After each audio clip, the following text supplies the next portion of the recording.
শুনছেন কহ গল্প। আজ শুনবেন নিমাই ভট্টাচার্যের লেখা ভৌতিক ছোট গল্প অবিশ্বাস্য। গল্প পাঠে আপনাদের সঙ্গে আছি আমি কামরুজ্জামান জিপু।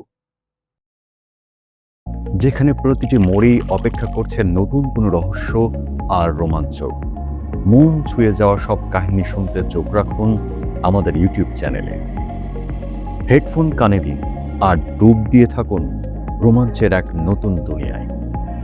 কহ গল্প, গল্পের জাদুতে বুধ হোক আপনার সময়। শনিবারের বারবেলায় বেরুতে অনেকেই বারণ করেছিল, কিন্তু সকলের কথা অগ্রাহ্য করে বড়বাজার থেকে কেনাকাটা সেরে যখন শিয়ালদা স্টেশনে পৌঁছালাম, তখন আর মাত্র ৫-৭ মিনিট বাকি আছে গাড়ি ছাড়তে। তাই তাড়াতাড়ি বোলপুরের একটি টিকিট কিনে দৌড়ালাম। সেখানে গয়া প্যাসেঞ্জার দাঁড়িয়ে আছে। কুলি দুজন সব মালপত্র বাঙ্কের উপর গুছিয়ে রেখে তাদের প্রাপ্য বুঝে নিয়ে চলে গেল। ট্রেন ধরার তাগিদ খেয়ালই হয়নি। যখন খেয়াল হলো, তখন ট্রেন ছাড়ার ঘন্টা দিয়ে দিয়েছে। একটা বড় বগিতে একমাত্র যাত্রী বলতে আমি। মনটা খারাপ হয়ে গেল। যখন মনে হলো চুরি, রাহাজানি ও ছিনতাইয়ের জন্য এই গাড়িটার যথেষ্ট নামডাক আছে। একটা মাত্র আলো শিবরাত্রির সলতের মতো জ্বলছে। সারা বগিটার মধ্যে যেন একটা আলো আঁধারির খেলা চলছে। নিজেকে কিরকম যেন অসহায় মনে হতে লাগলো। দুর্গা নাম স্মরণ করে সাহসে ভর দিয়ে দরজার সিটকিনিগুলো লাগিয়ে দিয়ে এবং মালপত্রগুলো গোছগাছ করে বসে পড়লাম। গাড়ি চলতে শুরু করেছে। চিন্তা করছিলাম ছেলে মেয়ে ও স্ত্রীর কথা। এখন তারা কি করছে? আর এইসব ঝামেলা আমার মাথার উপর চাপিয়ে দেওয়ার জন্য মনে মনে স্ত্রীকে খুব গালিগালাজ করছিলাম। আমি যেখানটায় বসেছিলাম সেখান থেকে ওপাশের বাথরুমটা পরিষ্কারই দেখা যায়। এক মনে চিন্তা করছি, ঠিক সেই সময় বোলপুরের কিঙ্করবাবু বাথরুম থেকে হাসতে হাসতে আমারই সামনে বসে পড়লেন। কিঙ্করবাবুকে দেখা মাত্র কেমন যেন হতবাক হয়ে গিয়েছিলাম। দরজা তো ভেতর থেকে বন্ধ, তবে এই চলতি গাড়িতে এলেন কেমন করে? এইসব যখন চিন্তা করছি, কিঙ্কর বাবুই তার সমাধান করে দিলেন। বললেন, ভাইয়ার কি শ্বশুরালয়ে যাওয়া হচ্ছে? আগে হ্যাঁ, কিন্তু আপনি? আর জিজ্ঞাসা করতে হলো না। উনিই বললেন, জানি ভাইয়া তোমার মনের মধ্যে এই প্রশ্নটা তোলপাড় করে তুলছে। আরে ভাইয়া, তুমি আসবার একটু আগেই বাথরুমে গিয়েছিলাম। কদিন ধরে পেটটা বড় গোলমাল শুরু করেছে। তা তোমাকে দেখতে পাবো আমিও আশা করিনি। যাক, ভালোই হয়েছে ভাইয়া তোমাকে পেয়ে। বেশ গল্প করতে করতে যাওয়া যাবে, কি বলো? যুক্তিটা মনে মনে মেনে নিলাম। জিজ্ঞাসা করলাম, তা আপনি হঠাৎ এ সময় এখানে? আপনি তো কোথাও বড় একটা বার হন না শুনেছি। আর বলো কেন ভাইয়া, আত্মীয় স্বজনে ভর্তি বাড়ি, যেন গম গম করছে।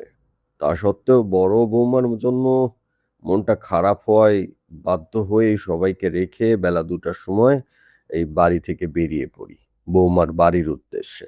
শিবপুরে এসে যখন পৌঁছালাম, তখন সন্ধ্যা হব হব। এসেই শুনি বৌমার একটি পুত্র সন্তান হয়েছে ঠিক বেলা 2টার সময়।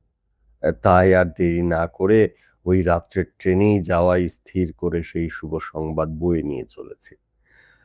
তুমি তো জানো, বড় ভাগ্নের বিয়ে আমি নিজে দেখে দিয়েছি। এই বড় বৌমা আমার ঘরের লক্ষ্মী। আমি কি না এসে থাকতে পারি? এতগুলো কথা একসঙ্গে বলে একটা বিড়ি ধরিয়ে চুপচাপ টানতে লাগলেন। আজ যেন কিঙ্কর বাবুকে কেমন কেমন মনে হতে লাগলো। দেখে মনে হয় ওর যথাসর্বস্ব কেউ চুরি করে নিয়ে গেছে। চুলগুলো কেমন এলোমেলো, চোখ দুটো যেন কোটরের মধ্যে ঢুকে আগুনের ফাটার মতো জ্বলছে। গলার স্বরটাও যেন ক্ষীণ শোনাচ্ছে। মনে হচ্ছে বহু দূর থেকে কে যেন কথা বলছে। সে চেহারায়ও যেন সেই সুন্দরতা আর নেই। মনে হয় সারা শরীরকে ঝলসে দিয়েছে। কাপড়টা ছেঁড়া, এক পা ধুলো ভর্তি। আজকের কিঙ্করবাবু আর সেদিনের কিঙ্করবাবু আকাশ পাতাল তফাৎ। অথচ বোলপুরে একে চেনে না এমন লোক বোধহয় খুব কমই আছে। বিরাট অবস্থা। নিজের ছেলে মেয়ে বলতে কেউ নেই। ওই ভাগ্নে দুজনকে নিজের কাছে রেখে মানুষ করেছেন, তাদের বিয়ে থা দিয়েছেন। এখন তারাই এনার সব। তারাই এনার ব্যবসাপত্তর, জমি জমা সব দেখাশোনা করে। শখের মধ্যে যার দুবেলা ইস্ত্রি করা জামা কাপড় না হলে চলে না, সে কিনা এই ছেঁড়া পোশাকে আমারই সামনে এই অবস্থায় ট্রেনে যাচ্ছে। কিন্তু কেন? হঠাৎই কিঙ্করবাবু বললেন, ভাইয়া তো অনেক রকম বাজার করেছো দেখেছি। তা গীতার বিয়ে তাহলে বেশ ভালোভাবেই হচ্ছে। বললাম, সবই আপনাদের আশীর্বাদ। আমাদের আশীর্বাদ সবসময় আছে ভাইয়া। তা ছেলেটা বেশ ভালোই। যেমন সুন্দরটা তেমনি সুন্দর মন, সর্বদাই হাসি খুশি। জানো ভাইয়া, একবার জিজ্ঞেস করেছিলাম, হ্যাঁ রে, বিয়েতে কি কি পাচ্ছিস? তাতে কি বললে জানো? কি হবে ওই সামান্য যৌতুক নিয়ে? যাকে নিয়ে সারা জীবন ঘর করতে হবে, তার মধ্যে ওই সামান্য যৌতুক, যে সবসময় মনে করিয়ে দেবে নিজের অক্ষমতা। তাই তো বলে দিয়েছি আমার কোনো দাবিই নেই। ভাবো তো, এইরকম চিন্তা যদি সব ছেলেদের মধ্যে থাকতো, তাহলে আর মেয়ের বাপেরা সর্বশান্ত হতো না। লোভকে কতখানি দমন করতে পারলে এই ধরনের কথা বলা যায়। তাই তো আশীর্বাদ করছি ভাইয়া, ওদের বিয়ে সার্থক হোক, ওরা সুখী হোক। প্রসঙ্গটা পাল্টে হঠাৎ বলে উঠলেন, ভাইয়া, আমার এই ঘড়িটা ও টাকাগুলো তোমার ওই তরকারির বস্তার মধ্যে ঢুকিয়ে রাখো তো। শুনেছি এই ট্রেনটা ভালো না। একটা কাগজে মুড়ে গোটা কতক টাকা ও ঘড়িটা আমার হাতে দিলেন। যুক্তিটা ভালোই মনে করে আমিও আমার ঘড়ি, আংটি ও কিছু টাকা একটা রুমালে বেঁধে তরকারির বস্তার মাঝামাঝি জায়গায় রেখে দিলাম। কিঙ্করবাবু উপস্থিতিটা আমার খুব অস্বস্তি লাগছিল, তাই বারবার বগিটার ওপাশে গিয়ে ধূমপান করতে হচ্ছিল। কিঙ্করবাবু বোধহয় আমার মনের কথাটা টের পেয়েছিলেন, তাই একটা বিড়ি বাড়িয়ে ধরলেন আমার সামনে। আমি ইতস্তত করছি দেখে হাসতে হাসতে বললেন,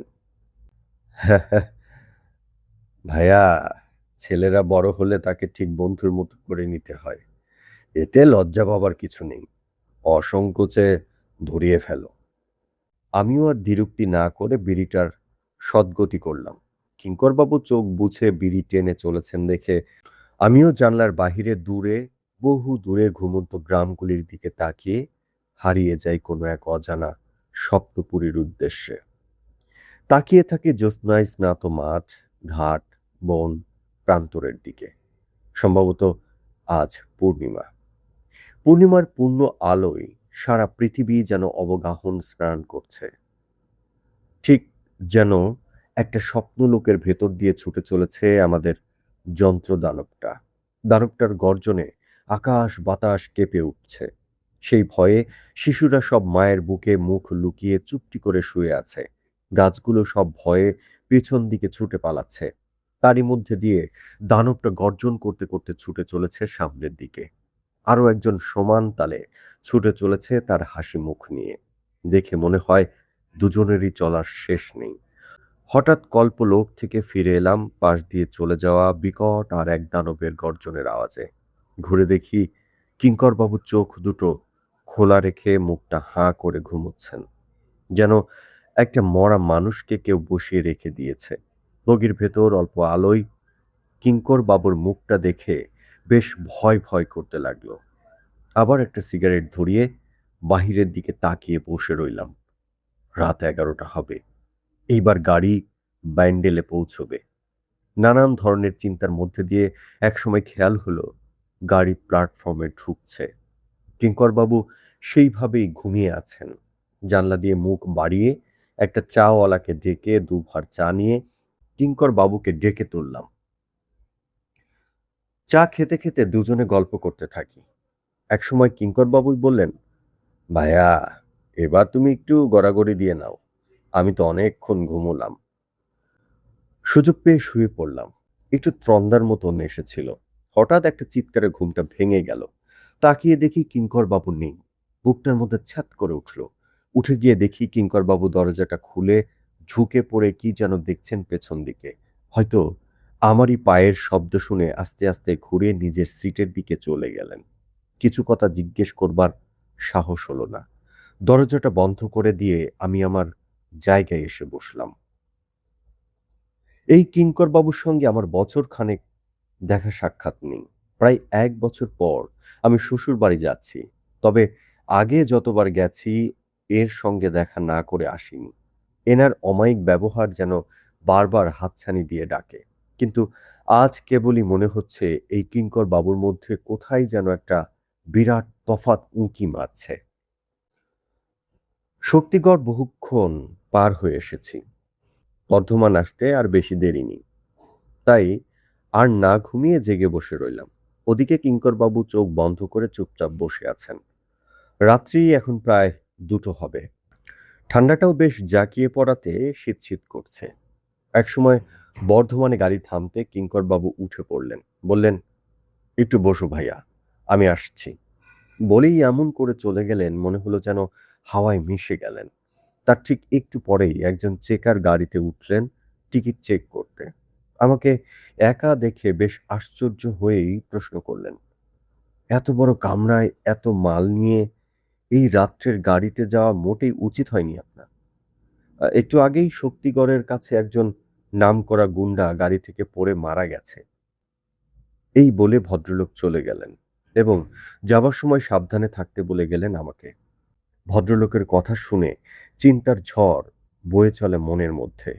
শক্তিগড়ের কাছাকাছি তো কিঙ্কর বাবুর দরজা খুলে বাইরে কি যেন দেখছিলেন। একটা চিৎকারেই তো আমার ঘুমটা ভেঙে গিয়েছিল। তবে কি আর চিন্তা করতে পারলাম না।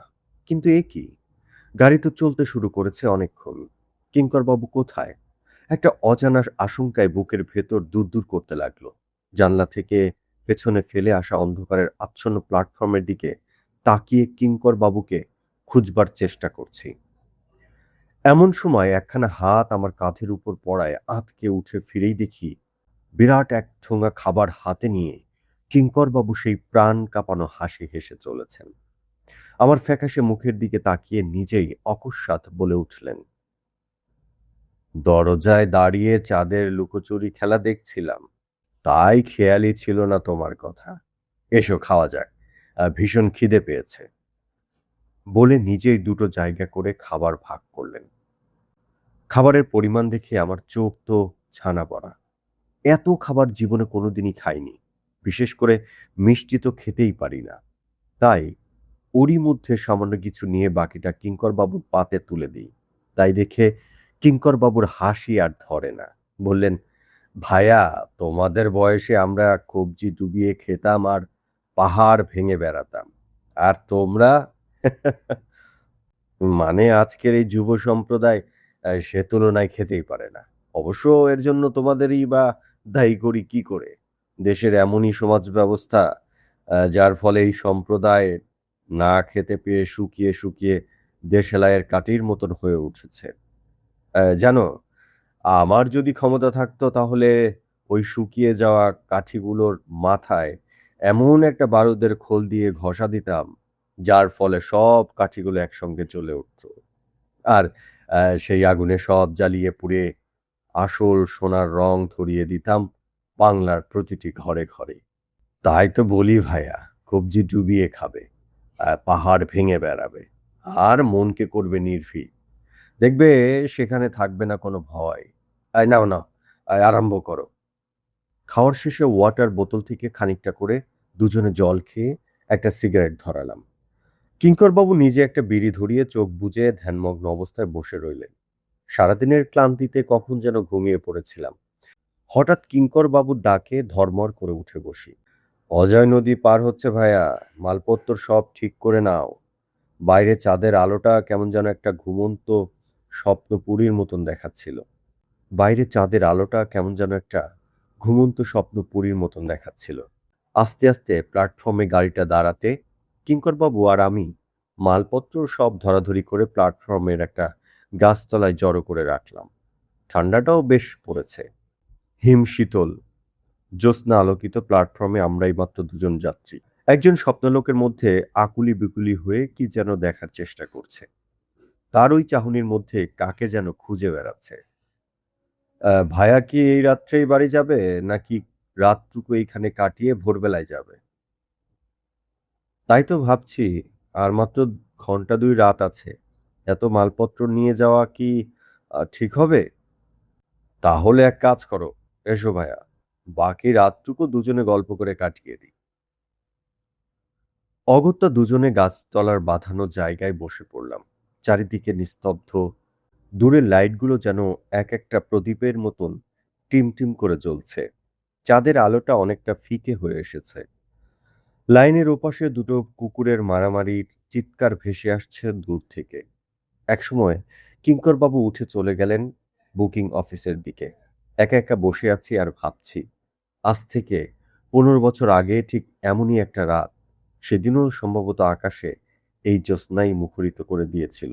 তবে সেদিন সঙ্গে ছিল আমার স্ত্রী, পরিচয় করিয়ে দিয়েছিল রবীন্দ্রনাথের তীর্থভূমির সঙ্গে, লালমাটির এই দেশ, আম্রকুঞ্জের ছায়ায় স্থাপিত শান্তিনিকেতনের সঙ্গে।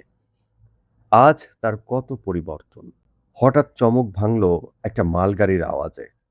তারই পেছনের লাল আলোটা ধীরে ধীরে দূর থেকে দূরে মিলিয়ে যেতে লাগলো কোনো এক নাম না জানা দেশের উদ্দেশ্যে। ফিরে দেখি একজন পাহারাদার ধীরে ধীরে এগিয়ে আসছে আমার দিকে। বাবু সাব কি কলকাতা সে আসলেন? কোথা যাবেন? যাব সুরিপাড়ায়। শ্বশুরমশাইয়ের নাম বলাতে বুঝলাম শ্বশুরমশাইকে চেনে। হাসতে হাসতে পাহারাদার বলল, अरे उनको तो हम ही बहुत চিনে। পরশু রোজ উনকা ছোট লেড়কির শাদি আছে, আমার বি নিমন্ত্রণ আছে। তা আপনি বুঝি ওসব বাজারে করিয়ে আনলেন? আচ্ছা বাবুজি, আমি চলল, পরশু রোজ ফিন দেখা হবে। চলে গেল একটা দেশওয়ালি সুর ভাসতে ভাসতে। কিঙ্করবাবু দুফার চা নিয়ে হাজির। ভোর ৩টা-৪টার সময় চা কোথায় পেলেন চিন্তা করছি। এমন সময় উনি হাসতে হাসতে বললেন, চা খেতে খেতে গল্প করছি। একসময় বললাম, আপনি বরং বাড়ি চলে যান, মিছিমিছি আমার জন্য এই ঠান্ডায় কষ্ট পাচ্ছেন। হাসতে হাসতে কিঙ্করবাবু বললেন, বুঝলে ভায়া, সবই মায়া।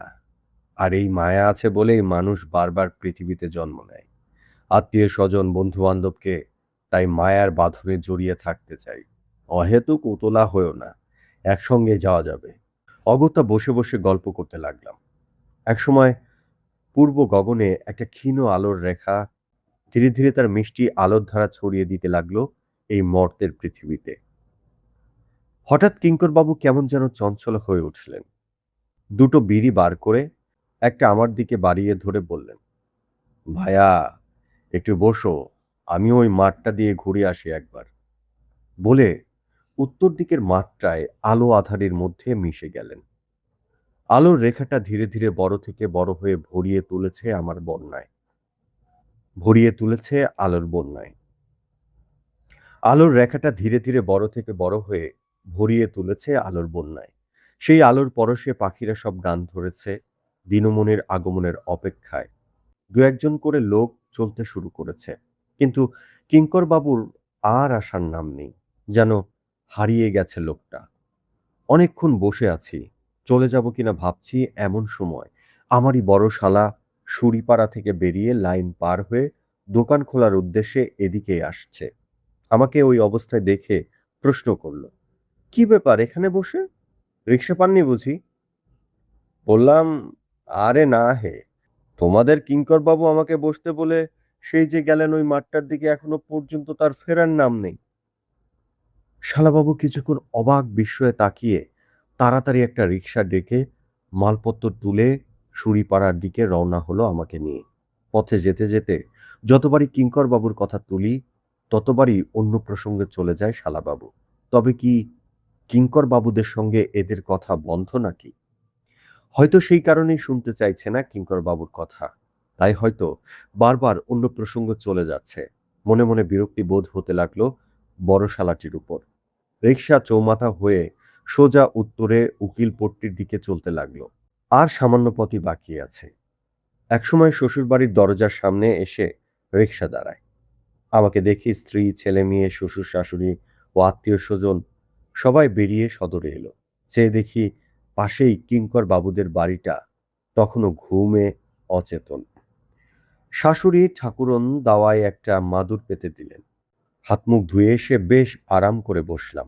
সঙ্গে সঙ্গে ছোট শালিটি এক কাপ গরম চা এনে দিল এবং বেশ আমেজ করেই খেতে লাগলাম।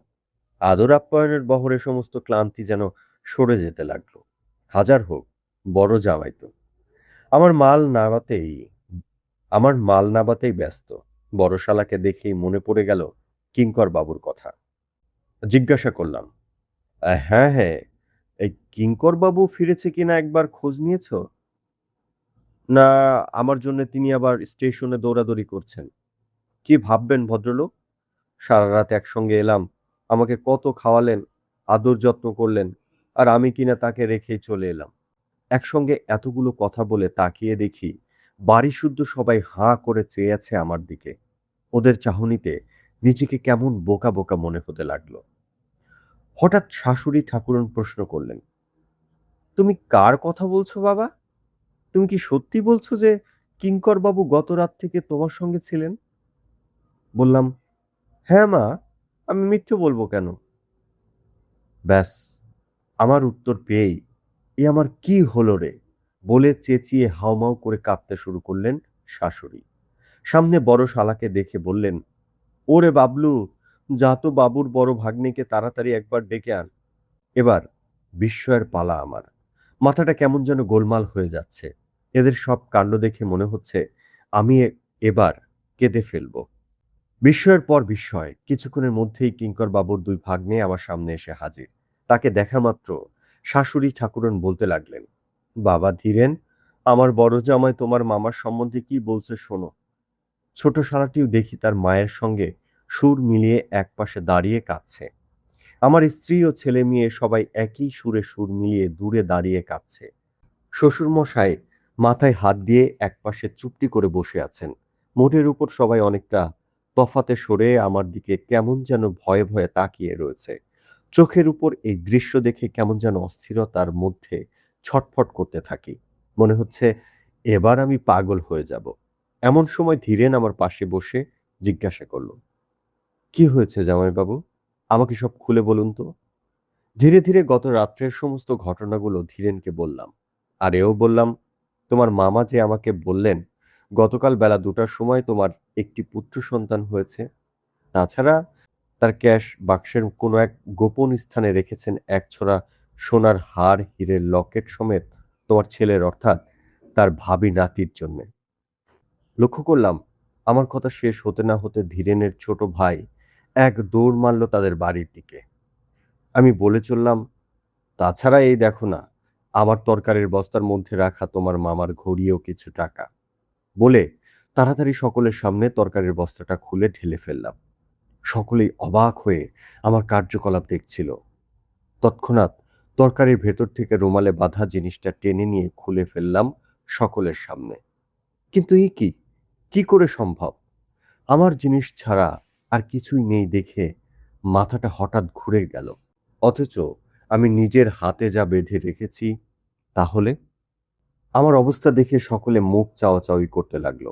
শাশুড়ি ঠাকুরন তো আবার গলা ছেড়ে ভৈরবী রাগের সুর ধরেছেন, অন্যরাও ধরবো ধরবো করছে। আমার তখন ত্রিশঙ্কুর মতন মনের অবস্থা। ধীরেন অসহায়ভাবে সকলকে বোঝাবার চেষ্টা করছে। ঠিক এমন সময় ধীরেনের ছোট ভাই বাইরে থেকে ওই পরিস্থিতিতে এসে ঢুকলো। হাতে তার একছোড়া সোনার হার, হীরের লকেট সমেত। হাঁপাতে হাঁপাতে বলতে থাকে, দাদা, এইমাত্র শিবপুর থেকে ট্রাঙ্ক কল এসেছিল যে গতকাল দুপুর 2টোর সময় তোমার একটি পুত্র সন্তান হয়েছে। এই বলে ধীরেনের ভাই চুপ করে। দেখি ধীরেন অবাক নেত্রে তাকিয়ে আছে আমার দিকে। আমি তখন কিংকর্ত বিমূঢ় হয়ে সকলের মুখের দিকে বোকার মতো তাকিয়ে আছি আর ভাবছি, এ কোথায় এলাম রে বাবা? আমি পাগল না এরা সব পাগল? আসল ব্যাপারটা যে কি বুঝতে না পেরে কাঁদবো না হাসবো কিছুই ঠিক করতে পারছি না। একসময় ধীরেনই সমস্যার সমাধান করে দেয়। বলে, জামাইবাবু, আপনি আমায় যে অবস্থায় দেখছেন এটা মামার শেষ কাজ আমি করেছি বলে। মামা গতকাল দুপুর 2টায় দেহ রেখেছেন। ধীরেনের কথা শুনে সারা শরীরের মধ্যে রক্তের স্রোত যেন 1000 গুণ বেড়ে গেল। নিজের কানকেও বিশ্বাস করতে পারছিলাম না। ভয়ে সারা শরীর ঠক ঠক করে কাঁপতে লাগলো ধীরেনের মুখে ওই একটি কথা শুনে। সকলে মিলে আমাকে ধরে শুইয়ে দিল। কিরকম একটা গোলক ধাঁধার মধ্যে পড়ে ছটফট করতে থাকি। তবে কি আমি সব ভুল দেখলাম? কিন্তু তা কি করে সম্ভব? ওই লকেট দেওয়া হার, ট্রাঙ্কলের ওই বার্তা, সে তো মিথ্যে নয়।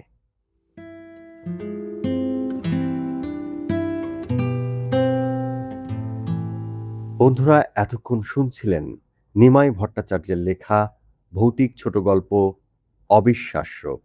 গল্প পাঠে এতক্ষণ আপনাদের সঙ্গে ছিলাম আমি কামরুজ্জামান জিপু। এরকম আরো গল্প কিংবা উপন্যাস শুনতে চ্যানেলটি সাবস্ক্রাইব করে পাশে থাকা বেল আইকনটি অন করে দেবেন।